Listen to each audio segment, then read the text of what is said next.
Here's something that might surprise you, Andrew. Imagine dropping out of high school, then going on to earn degrees from Yale and become a Princeton professor. That's precisely what Carol Swain did, and her story completely challenges everything we think we know about educational success. Pappy, you know what fascinates me about her story? She wasn't just dealing with one obstacle, she was one of 12 children growing up in rural Virginia poverty during the 1950s. Right? And that's what makes this so remarkable. We're talking about a time when opportunities were minimal, especially for someone in her circumstances. But here's where it gets interesting. After earning her GED, she didn't stop there. Hmm. Tell me more about that educational journey because it seems almost unbelievable given where she started. Well, she basically collected degrees like some people collect stamps, starting with an associate degree from Virginia Western Community College, then a bachelor's from Roanoke College, followed by not one, but two master's degrees, including one from Yale in law, and finally a PhD from UNC Chapel Hill. That's exactly the kind of determination that changes lives. But you know what really stands out to me? How she bridged the gap between academic theory and real world impact. Oh, absolutely. Take her book, Black Faces, Black Interests, for example. It wasn't just another academic text gathering dust on a shelf. It won major awards and actually influenced honest conversations about representation in Congress. So, what do you think drove her to keep pushing beyond the ivory tower? I think it comes down to her understanding that academic research needs to connect with real world issues. She's consistently engaged with the public through op eds, television appearances, and speaking engagements. And here's what's fascinating: she's never been afraid to challenge conventional wisdom, even when it might have been professionally safer to stay quiet.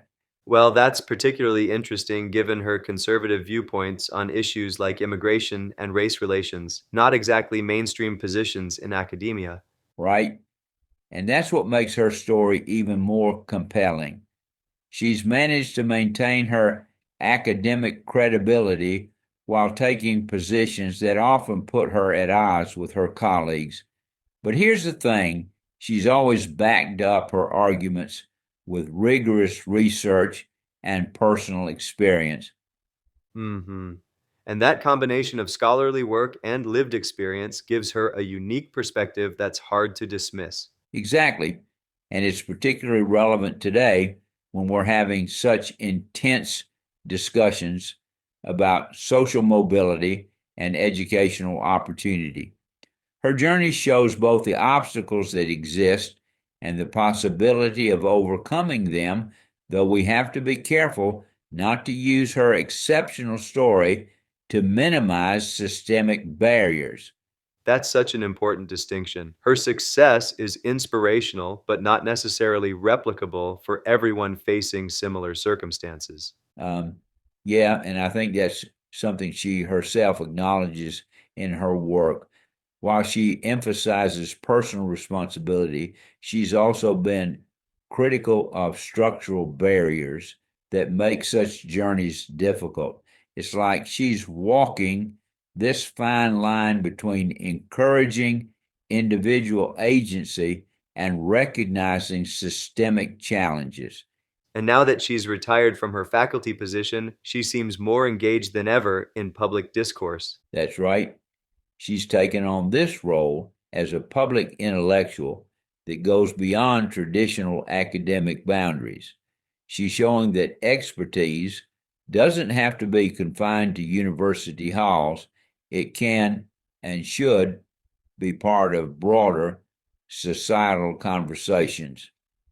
Looking at her overall impact, what do you think is the most significant lesson from her story? Well, I think it's the power of intellectual courage combined with personal authenticity. She's shown that you don't have to choose between academic rigor and public engagement, or between challenging conventional wisdom and maintaining professional respect.